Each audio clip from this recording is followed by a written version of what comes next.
WhatsApp everyone, welcome back to the channel. ये lecture number 122 है बच्चों। आज का टॉपिक हम कैश फ्लो स्टेटमेंट शुरू कर रहे हैं। बहुत इंटरेस्टिंग रहेगा।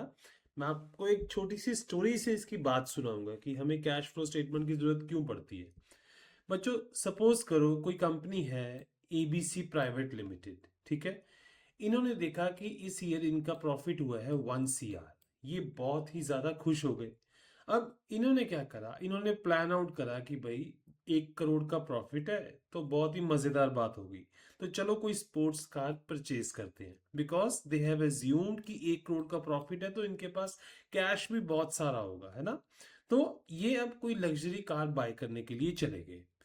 जब ये शोरूम में पहुंचे और इन्होंने पेमेंट दिया, ठीक है, अब इन्होंने कार डिसाइड कर ली, इन्होंने पेमेंट करना शुरू कर दिया। भाई ये तो हैरान हो गए। क्या हुआ? ट्रांजैक्शन डिक्लाइन, पेमेंट हो ही नहीं पाया।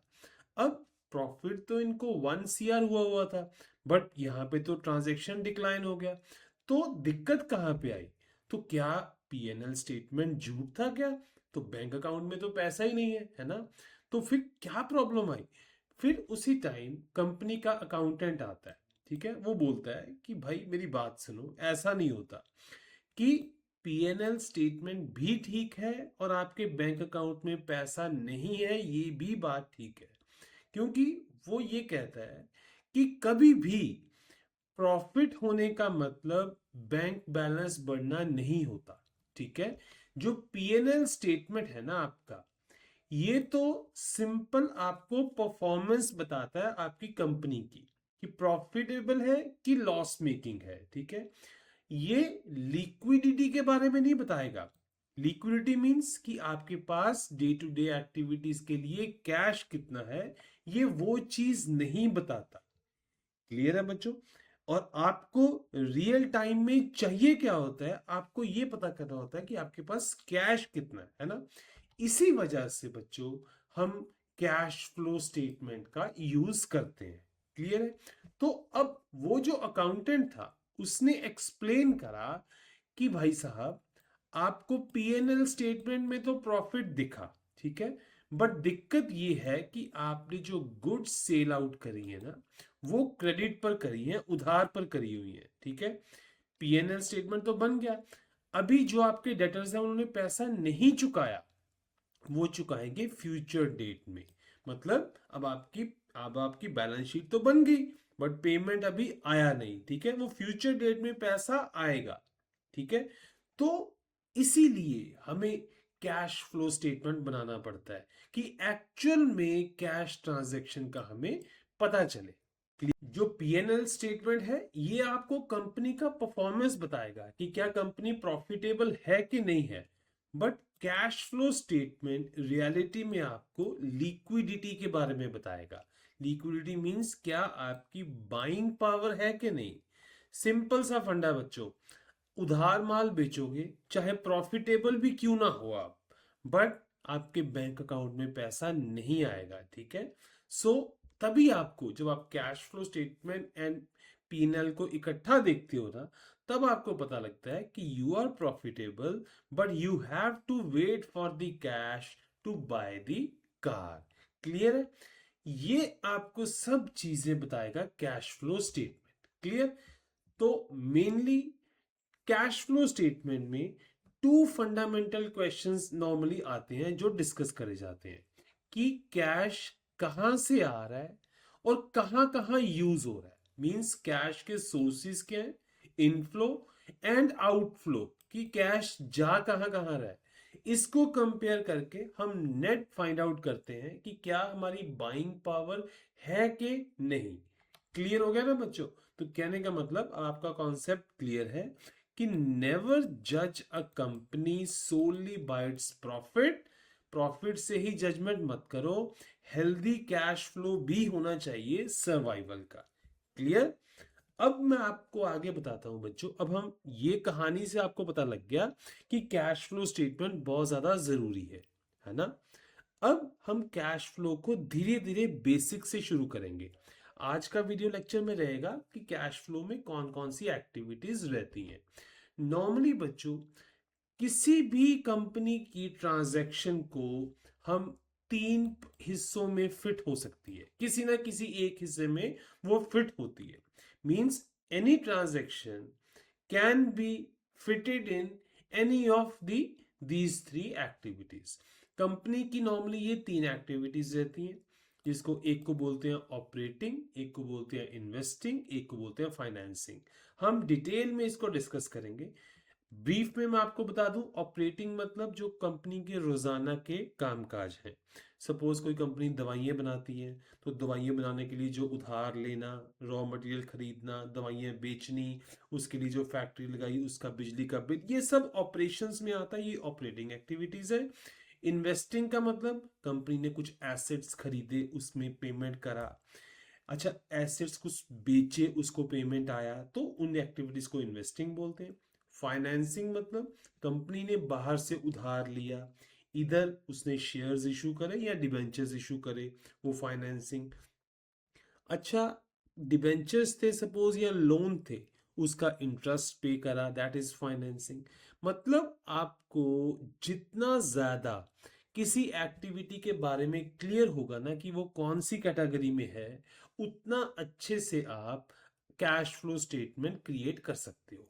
क्लियर है बच्चों? आगे मैं आपको बताता हूं कि सबसे पहले बात करें कैश की। ठीक है, कैश में क्या आता है बच्चों? कैश इन हैंड, सबसे लिक्विडिटी। लिक्विडिटी का मतलब है लिक्विड कैश जो आपके पास पड़ा है।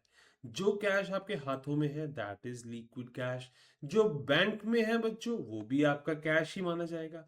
अच्छा, कुछ ऐसी एफडी हो जिसपे रिस्ट्रिक्शन लगी हो, वो आपका कैश नहीं माना जाता है। क्लियर है? इसके बाद आ जाते हैं कैश इक्विवेलेंट्स। ये भी बच्चों कैश ही होता है। मतलब देखो, कैश तो हो गया एक्चुअल में पैसा। कैश इक्विवेलेंट मींस ऐसी चीज जिसको आप जल्दी से कैश में कन्वर्ट कर पाओ। वो जल्दी से कितना आता है बच्चों? विद इन 3 मंथ्स अगर आप उसको कैश में कन्वर्ट कर पाओ ना, तो इट मींस वो आपका कैश इक्विवेलेंट माना जाता है। ठीक है, उसका maturity period less than 3 months होना चाहिए। जैसे treasury bills, commercial papers, preference shares अगर हो जो कि रिडीमेबल है लेस देन 3 मंथ्स में, तो वो सब कुछ कैश इक्विवेलेंट्स में आएगा। ठीक है, तो cash in hand, bank balance, cheques, drafts, कुछ मार्केटेबल सिक्योरिटीज, ये सब कुछ आपका कैश एंड कैश इक्विवेलेंट्स में आता है। क्लियर है बच्चों? आपको ये पता होना बहुत जरूरी है। अब मैं आपको बताता हूं, काफी सारी एक्टिविटीज में कैश मैनेजमेंट भी होता है। मींस आपको कंफ्यूजन रहेगा कि वो फ्लो है बट वो एक्चुअल में कैश मैनेजमेंट है। एग्जांपल, मान लो आपके पास कैश पड़ा था, आपने बैंक अकाउंट में जमा करवा दिया, तो ये ट्रांजैक्शन को आप कैश फ्लो में मत लेना, it is just a cash management. ठीक है, आपके पास बैंक अकाउंट में पैसा पड़ा था, आपने विड्रॉ कर लिया, तो ये कैश मैनेजमेंट है। ठीक है, फ्लो के केस में क्या होगा बच्चों? बिजनेस के अंदर या तो कैश आएगा या बिजनेस के बाहर जाएगा। क्लियर है? तो आपने ये भी कैटेगराइज करना है कि कहीं कैश फ्लो है या कैश मैनेजमेंट है। ठीक है ना? तो अब आपको ये पता लग गया, थ्री एक्टिविटीज आपको क्लियर होगी, ऑपरेटिंग, इन्वेस्टिंग, फाइनेंसिंग।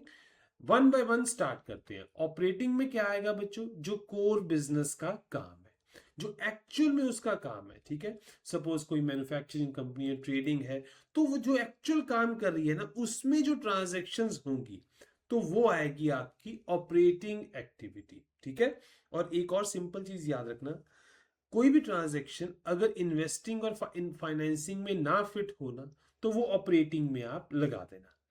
क्लियर है बच्चों? तो अब ऑपरेशंस में क्या क्या, सपोज मान लो आप कोई ट्रेडिंग करते हो। ठीक है, आपने गुड्स बेची, सर्विसेज बेची, आपको पैसा आया, आपने जिनको उधार दिया हुआ था आपको उनसे पैसा आया, आपने अपने सप्लायर्स को पेमेंट करी, आपने अपने जो स्टाफ रखा था उसको पेमेंट्स करी, उसको सैलरी दी, अपने इनकम टैक्स की पेमेंट करी। मींस ये सब कुछ ऑपरेशंस के साथ रिलेटेड है। ठीक है, तो ये आएगा आपको ऑपरेटिंग एक्टिविटी में। अब ये भी बच्चों ध्यान रखना आपने कि आपकी कंपनी की नेचर क्या है। ऑपरेटिंग में कोर जो काम होगा वो आएगा। सपोज आपकी फाइनेंसिंग कंपनी है, सपोज मतलब वो जो लोन देती है, सपोज उसका काम ये है, तो वो लोन दे रही है, ये ऑपरेटिंग में आएगा। उसको इंटरेस्ट मिल रहा है, ये ऑपरेटिंग में आएगा। क्लियर है? वो पेमेंट कर रही है for purchase of securities, salary दे रही है एम्प्लॉइज को, तो ये सब फाइनेंसिंग कंपनी की ऑपरेटिंग में आएगा। बट अगर आपकी कंपनी फाइनेंसिंग ना हुई, सपोज वो दवाइयां बनाती हुई, तो अगर वो लोन देगी तो वो ऑपरेटिंग में नहीं आएगा, बिकॉज लोन देना उसका एक्चुअल में काम नहीं है। अगर वो लोन देगी तो वो उसका इन्वेस्टिंग में आएगा। क्लियर हो गया ना बच्चों? चलो अब आगे देखते हैं इन्वेस्टिंग एक्टिविटीज क्या आएगा। सॉरी, अगर वो लोन देंगी तो वो फाइन इन्वेस्टिंग में ही आएगा, बिल्कुल ठीक बात है बच्चों, ठीक है। तो अब आगे देखो इन्वेस्टिंग एक्टिविटीज क्या।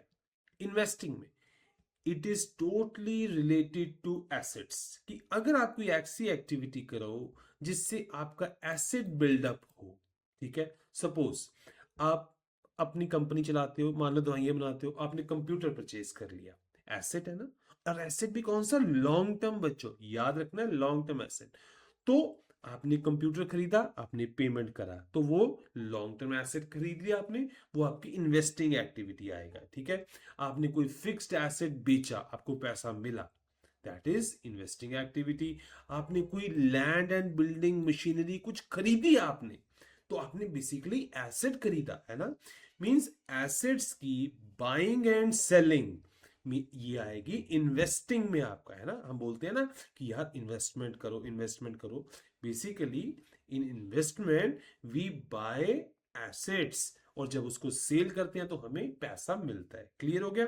उसके बाद आता है फाइनेंसिंग एक्टिविटी। फाइनेंसिंग में हम बोलते हैं ना, फाइनेंसर से बात करो, मींस कंपनी को पैसे की जरूरत है, तो कंपनी ने शेयर्स इशू करे, उसको पैसा मिला, डिबेंचर्स इशू करे, उसको पैसा मिला। कंपनी ने डिबेंचर्स का मान लो इंटरेस्ट पे करा, उसकी जेब से आउटफ्लो हुआ, पैसा गया, उसने लोन्स का रीपेमेंट करा। मींस अब ये कंपनी ने उधार के रिलेटेड कोई एक्टिविटी है, तो वो आपकी बच्चों फाइनेंसिंग में आएगी, जिसमें भी size and composition of honours capital and borrowings change होगा, तो वो आपका फाइनेंसिंग में फॉल करेगा। क्लियर है बच्चों? अब देखो सेम काइंड ऑफ एक्टिविटी आपकी कंपनी टू कंपनी भी डिपेंड करेगी। मान लो आपकी कोई नॉन फाइनेंस कंपनी है, आपने डिविडेंड पे करा, इट मींस आपने शेयर इशू करे थे ना, शेयर इशू करे थे, तो वो एक्टिविटी कौन सी थी? शेयर इशू कर, तभी आप डिविडेंड पे करोगे ना। आपने शेयर इशू करके पैसा लिया था, रेज करा था, तभी आप डिविडेंड पे कर रहे हो, तो वो फाइनेंसिंग एक्टिविटी में आएगा। अगर आपकी फाइनेंसिंग कंपनी ही होती, सपोज आपकी कंपनी ही फाइनेंस है, तब कोई आप इंटरेस्ट पे कर रहे हो फॉर एग्जांपल, तो वो आपका ऑपरेटिंग में आएगा। अगर आपको इंटरेस्ट मिल रहा है, क्योंकि लोन देना लेना, इंटरेस्ट देना लेना, ये ऑपरेशंस का ही पार्ट है बच्चों। क्लियर है? तो डिविडेंड पेड की बात करूं, चाहे नॉन फाइनेंस है चाहे फाइनेंस कंपनी है, फाइनेंसिंग में ही आएगा। बिकॉज डिविडेंड कब पे होगा? जब शेयर्स इशू करे होंगे। अब शेयर्स इशू करना तो रूटीन बिजनेस का काम तो है नहीं, मींस ऑपरेशंस में तो वो आएगा नहीं, है ना।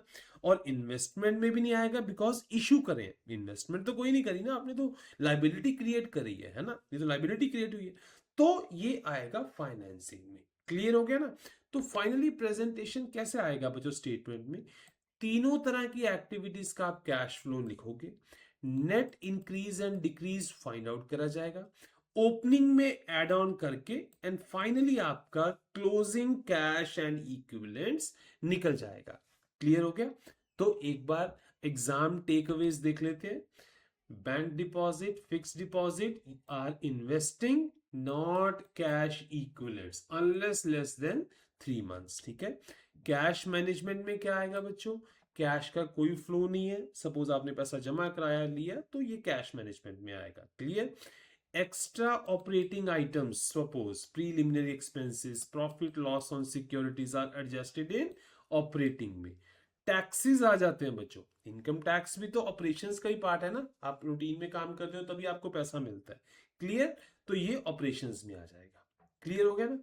अब बच्चों आगे हम स्टार्ट करते हैं और डिटेल में जाएंगे इन्वेस्टिंग एक्टिविटीज में आपका क्या क्या आता है, ठीक है। इन्वेस्टिंग में मैंने आपको बता दिया लॉन्ग टर्म आप एसेट्स बाय और सेल करते हो, इन्वेस्टमेंट करते हो, वो आपकी इन्वेस्टिंग एक्टिविटी है। एग्जाम्पल के तौर पे प्लांट एंड मशीनरी का खरीदा बेचा, सब कुछ। इंटेंजिबल एसेट्स मतलब इन्वेस्टमेंट कर रहे हो आप, ठीक है। अब आप इन्वेस्टमेंट तो आप समझते ही हो ना, अब आपने इन्वेस्टमेंट करा है तो आपकी ये इन्वेस्टिंग एक्टिविटी आ जाएगी। अब एक्सक्लूजन्स है क्या, कि कुछ चीजें इन्वेस्टमेंट आपको लगती हैं बट वो इन्वेस्टमेंट होती नहीं है बच्चों। सपोज आपने ट्रेजरी बिल्स परचेज कर लिए जिनका लेस देन 3 मंथ्स का मेच्योरिटी पीरियड था, तो वो आपका इन्वेस्टमेंट में नहीं आएगा। इन्वेस्टमेंट में हम लॉन्ग टर्म कंसीडर करते हैं बच्चों, इतने शॉर्ट टर्म को हम इन्वेस्टमेंट में नहीं डालेंगे। ये तो कैश एंड कैश इक्विवेलेंट्स ही है ना, तो ये तो कोई इन्वेस्टमेंट है ही नहीं है बेसिकली, ये तो हाईली लिक्विड है ना। तो गोल्डन एग्जाम रूल आपने क्या याद रखना है बच्चों, purchase sale of fixed asset investing activity है। अगर कैश इक्विवेलेंट्स का बाय सेलिंग करते हो तो ये कुछ इन्वेस्टमेंट नहीं है, ये कोई इन्वेस्टिंग एक्टिविटी नहीं है, बिकॉज ये लेस देन 3 मंथ्स है। एसेट्स के लिए आपको ग्रेटर देन 3 मंथ्स का मेच्योरिटी पीरियड चाहिए होगा, तभी आप उस केस में बाइंग सेलिंग करते हो तो वो आपका इन्वेस्टिंग में आएगा, अदरवाइज इन्वेस्टिंग में ये नहीं आने वाला है, ठीक है। तो अब आपको कैश आउटफ्लो इनफ्लो का समझ आ गया। जब भी कुछ खरीदोगे पैसा जाएगा, ठीक है, जब भी बेचोगे पैसा आएगा, तो ये एक्टिविटीज आपकी इन्वेस्टिंग में फॉल कर जाएंगी। एसेट सपोज आपने परचेज करा, आपका पैसा आपकी जेब से गया, आउटफ्लो हुआ, इन्वेस्टिंग एक्टिविटी में फॉल करेगा। कोई मशीनरी थी आपने बेची बच्चों, आपको पैसा मिला, मशीनरी के रिलेटेड है, लॉन्ग टर्म एसेट था, तो ये आपका एक इन्वेस्टिंग एक्टिविटी में फॉल करेगा। लॉन्ग टर्म अब आपके पास सिक्योरिटीज थी, सपोज करो शेयर डिबेंचर बॉन्ड्स, इनका सेल परचेज करते हो तो ये फाइनेंसिंग में फॉल करेगा। क्या ये इन्वेस्टमेंट में आएगा? नहीं, ठीक है, वो मैं आपको आगे बताऊंगा। अच्छा, लोन्स एंड एडवांसेस हैं, सपोज लोन्स है, कंपनी किसी को लोन देती है या लोन का रीपेमेंट करती है, तो ये ऑपरेशनल में नहीं आने वाला है, ठीक है ना। अगर कंपनी किसी को लोन दे रही है तो वो इन्वेस्टमेंट कर रही है, ठीक है, उसको इंटरेस्ट मिलेगा तो वो इन्वेस्टमेंट का पार्ट होगा। कल को थर्ड पार्टी उसका लोन रीपे करेगी, वो इन्वेस्टमेंट का पार्ट होगा बच्चों। क्लियर हो गया ना? तो अब आपको ये पता लग गया इन्वेस्टमेंट नॉन इन्वेस्टमेंट में क्या आएगा, ठीक है ना। तो अगर नॉन फाइनेंस कंपनी है तो आपको देखो ऑलरेडी क्लियर है, नॉर्मल जो कंपनी होगी तो वो मैन्युफैक्चरिंग ट्रेडिंग कंपनी हो सकती है। अगर वो लोन देती है तो वो इन्वेस्टमेंट है बच्चों। अगर फाइनेंस कंपनी लोन देती है तो वो तो उसका रोजाना का काम है, तो वो ऑपरेशंस में आएगा। ऑपरेटिंग एक्टिविटी का मतलब है जो डे टू डे आपने काम करना है। क्लियर हो गया बच्चों? चलो अब इसको समराइज कर लेते हैं। Operations daily business, investment long term assets में आप बाइंग सेलिंग करते हो, फाइनेंसिंग में आप लाइबिलिटी क्रिएट करते हो, लोन लिया, लोन का इंटरेस्ट दिया, ये सब कुछ फाइनेंसिंग में आ जाएगा। क्लियर हो गया? तो यहां पे आपको इन्वेस्टिंग एक्टिविटीज का क्लियरली पता चल गया। इसमें सिर्फ आपने देखा कि जो कैश इक्विवेलेंट्स थे उनको हमने एक्सक्लूड करा बिकॉज वो लेस देन 3 मंथ्स है। अगर कुछ ऐसे आपके पास ग्रेटर देन 3 मंथ्स आ जाते हैं, आप उसको कंसिडर कर सकते हो इन्वेस्टिंग में। ओके, अब बच्चों आगे हम देखते हैं फाइनेंसिंग एक्टिविटीज क्या क्या आएगा। फाइनेंसिंग का मतलब अब आपने लाइबिलिटी क्रिएट करनी है, आपने शेयर्स इशू करे, डिबेंचर्स इशू करे, आप इंटरेस्ट पे कर रहे हो, बोरिंग्स करी, सब कुछ ये आपका फाइनेंसिंग में आएगा बच्चों, ठीक है। इसमें capital transaction, suppose share issue करे, प्रेफरेंस शेयर इशू करे, डिबेंचर्स इशू करे, लोन लिया, लोन दिया, ये फाइनेंसिंग के रिलेटेड है बच्चों। इक्विटी शेयर्स का बायबैक करा, है ना, मतलब आपने लाइबिलिटी के रिलेटेड है, तो ये आपका फाइनेंसिंग में आ जाएगा, ठीक है। इसमें कैश इनफ्लो कब आता है बच्चों? जब आपने सपोज शेयर्स इशू करे, आपको पैसा आया, डिबेंचर्स इशू करे, पैसा आया। अच्छा, पैसा जाएगा कब? जब मान लो रिडेम्पशन करी, रिडेम्पशन आपने डिबेंचर्स की करी, बायबैक करे इक्विटी शेयर्स, डिबेंचर्स का इंटरेस्ट पे करा, तो वहां पे कैश आउटफ्लो होगा बच्चों। क्लियर है? तो ये आपका किसका पार्ट है? फाइनेंसिंग का पार्ट है। अच्छा, आपने डिविडेंड पे करा, फाइनेंसिंग का पार्ट है बच्चों।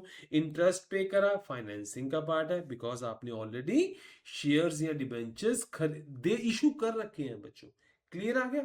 अच्छा, ओवरड्राफ्ट का केस देखें तो बैंक ओवरड्राफ्ट, ये भी तो फाइनेंसिंग का पार्ट है, वो भी तो एक तरह से लोन ही होता है ना बच्चों। तो अगर आपका ओवरड्राफ्ट बढ़ रहा है या कम हो रहा है, आप इंटरेस्ट ज्यादा कम पे कर रहे हो, तो वो सारी एक्टिविटीज आपकी फाइनेंसिंग में आ जाएंगी, ठीक है बच्चों। तो अब यहां तक आपको काफी क्लियर हो गया। अब क्या चीजें कैश फ्लो में कंसीडर नहीं करी जाती, आपको बता दिया। Cash deposited into bank, cash withdrawn from bank, purchase और sale of short term marketable securities. Clear है बच्चों? तो इनमें आपका कोई कैश फ्लो नहीं होता, ये जस्ट कैश मैनेजमेंट है। ठीक है, सपोज आपने issue of share debentures for consideration other than cash है, कैश का ट्रांजेक्शन ही नहीं हुआ। इश्यू ऑफ बोनस शेयर्स है, conversion of debentures into shares है, कोई कैश का ट्रांजेक्शन ही नहीं हो रहा बच्चों। तो ये आपका सिर्फ कैश मैनेजमेंट में आएगा। तो इसके रिलेटेड 3 गोल्डन रूल्स हैं बच्चों। कोई भी ट्रांजैक्शन है वो किसी न किसी कैटेगरी में फॉल करेगा। गोल्डन रूल सेकंड क्या है, ट्रांजैक्शन को स्प्लिट भी कर सकते हो आप। सपोज आपने कोई मशीन खरीदी हुई है, आप उसकी ईएमआई पे कर रहे हो, तो जो ईएमआई में प्रिंसिपल भी आता है ना और इंटरेस्ट भी आता है। प्रिंसिपल इन्वेस्टिंग का पार्ट है बिकॉज आपने एसेट परचेज करा है, इंटरेस्ट पे कर रहे हो तो फाइनेंसिंग का पार्ट है। देखा बच्चों कितने बढ़िया बारीकी वाली चीज है। आपको ट्रांजैक्शन क्लियरली पता होना चाहिए। ठीक है, जितना अच्छे से ट्रांजैक्शन पता है ना उतना बढ़िया आप करोगे। गोल्डन रूल 3 क्या है, net cash flow. Net cash flow from financing can be positive और नेगेटिव। क्लियर है बच्चों, पॉजिटिव भी हो सकता है नेगेटिव भी हो सकता है। तो फाइनल इक्वेशन क्या बन जाता है, opening cash and cash equivalents plus net cash flow.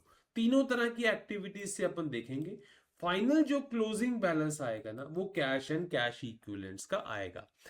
ये अगर आपका ज्यादा है तब बात बनेगी कि आपके पास लिक्विडिटी है। क्लियर है? तो 1 लाइन समरी देखें एक बार।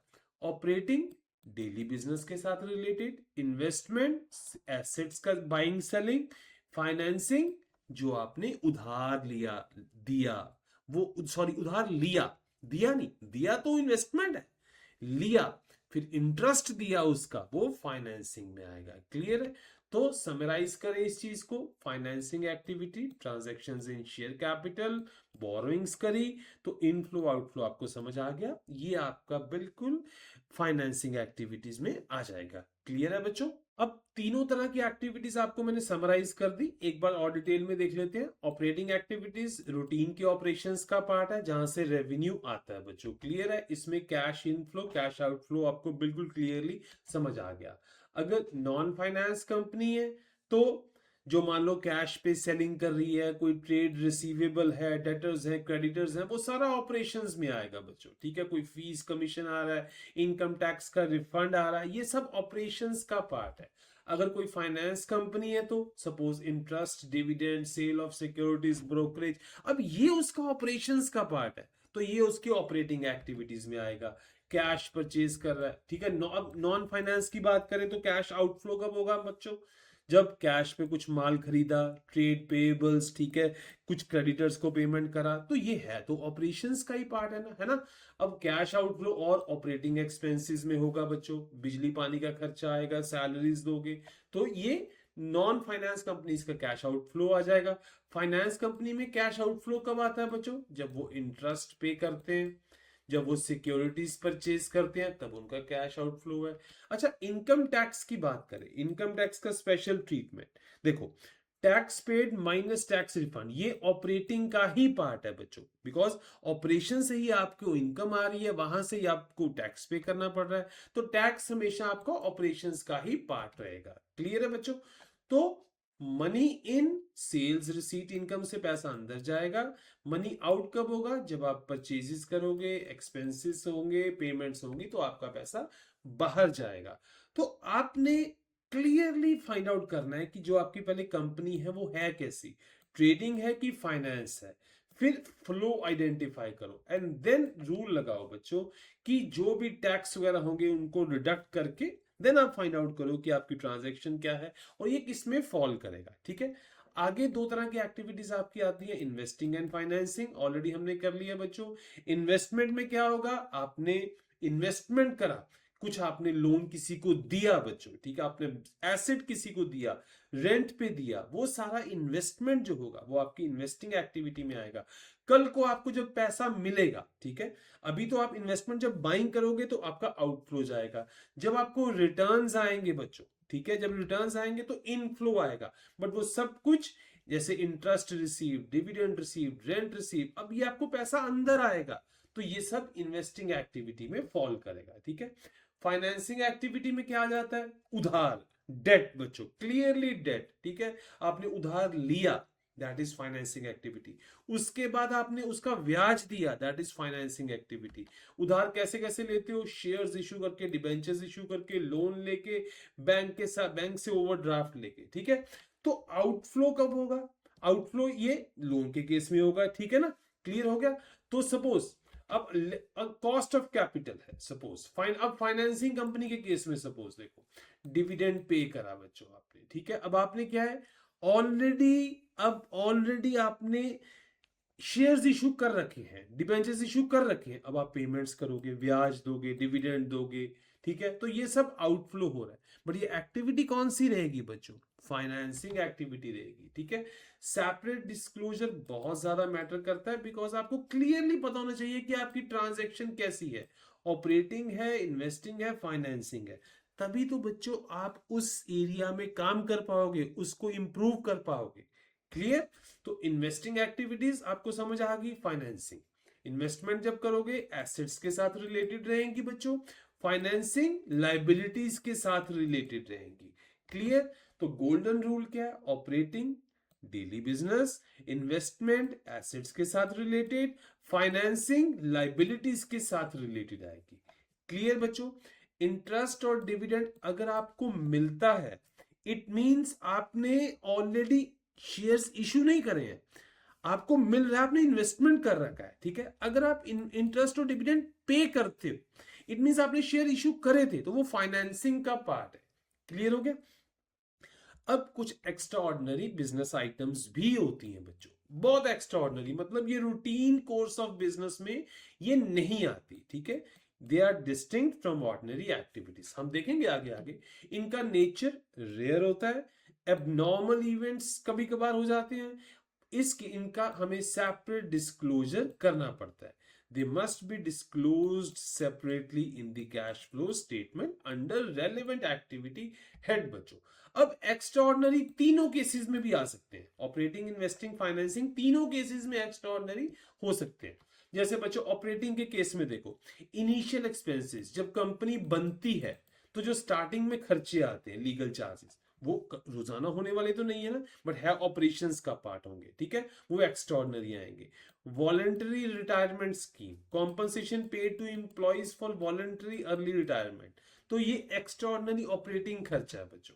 ठीक है, अब insurance claim on goods, suppose goods loss हो गए, ठीक है, आग लग गई, ठीक है, आपके गुड्स को, इंश्योरेंस क्लेम आपको मिला, तो पैसा इनफ्लो आया, तो ये ऑपरेटिंग एक्टिविटी का पार्ट है। ठीक है बच्चों, अब एक्स्ट्रा ऑर्डिनरी आइटम आपको इन्वेस्टमेंट में बताते हैं। इन्वेस्टमेंट सपोज आपके एसेट्स का लॉस हुआ अर्थक्वेक में, इंश्योरेंस क्लेम आपको मिला बच्चों। अब पिछले केस में इन्वेंट्री का आपको क्लेम मिला था, इन्वेंट्री आपको ऑपरेशंस का पार्ट है। अब ये एसेट्स जो लॉन्ग टर्म एसेट्स हैं, ठीक है, उस केस में आपको क्लेम मिला, तो ये इन्वेस्टमेंट में आएगा। क्लियर? अब एक्स्ट्राऑर्डिनरी आइटम्स कुछ फाइनेंसिंग में देखते हैं बच्चों, बायबैक ऑफ शेयर्स। ठीक है, कंपनी ने 1 लाख रुपया यूटिलाइज करा फॉर बायबैक प्रोग्राम, तो ये आपका फाइनेंसिंग एक्टिविटी में फॉल करेगा। अब इंश्योरेंस का क्लियर हो गया ना, कि ऑपरेटिंग में भी इंश्योरेंस क्लेम आता है, इन्वेस्टमेंट में भी आता है, डिपेंड करता है कि किस आइटम पे क्लेम मिल रहा है बच्चों। अब इन्वेंट्री ऑपरेशंस का पार्ट है, तो ये ऑपरेटिंग एक्टिविटी आएगी एक्स्ट्राऑर्डिनरी। इन्वेस्टमेंट जो रहेगा ये मशीनरी है, ये लॉन्ग टर्म एसेट का पार्ट है, इसका लॉस आपको क्लेम मिला, तो ये आपका इन्वेस्टमेंट में आएगा। क्लियर है? तो एग्जाम में आपको कैसे प्रेजेंट करना है बच्चों, सबसे पहले एक्स्ट्राऑर्डिनरी आइटम्स को कंसीडर ना करके कैश फ्लो कैलकुलेट करो, देन एक्स्ट्राऑर्डिनरी आइटम्स को कंसीडर करो एंड उसको ऐड ऑन करके फाइनल आप net cash flow from operating activities आप ऐसे निकालोगे। ठीक है, अगर ऑपरेटिंग की बात है तो। क्लियर हो गया बच्चों? अब मैं इसको समराइज कर दूं, ऑपरेटिंग, इन्वेस्टिंग, फाइनेंसिंग आपको ऑलरेडी एक्स्ट्रा ऑर्डिनरी पता चल चुका है। क्लियर है ना? प्रीलिमिनरी एक्सपेंसेस, कोई बीआरएस कॉम्पनसेशन आ गया, इन्वेस्टमेंट में आ गया, इंश्योरेंस क्लेम्स आ गए, फाइनेंसिंग में रिडेम्पशन ऑफ सिक्योरिटीज आ गया। क्लियर है बच्चों? एक लाइन में अब रिवीजन कर लेते हैं, एक्स्ट्राऑर्डिनरी आइटम्स क्या होती हैं? रेयर, अनयूजुअल बच्चों, रेयर और अनयूजुअल, कभी कभार होने वाली है, ठीक है। तो इनको आपने क्लासिफाई करना है, इनको सेपरेटली आपको कैश फ्लो स्टेटमेंट में शो करना पड़ेगा।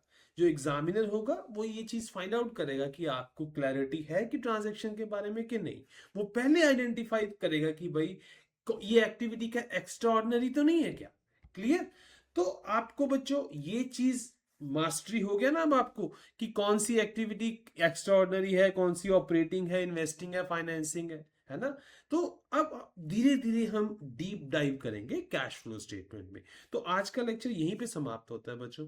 अगर आपको ये अच्छा लगा है, आप इसको लाइक एंड शेयर जरूर करना अपने फ्रेंड्स एंड फैमिली के साथ, सो दैट वो भी इस वैल्यूएबल कंटेंट का बेनिफिट उठा पाए। और हमें मोटिवेट करने के लिए चैनल को सब्सक्राइब जरूर करना है, लाइक भी करना है वीडियोस को, एंड शेयर करते रहना है। थैंक यू सो मच बच्चों। अब मिलेंगे हम नेक्स्ट वीडियो लेक्चर में।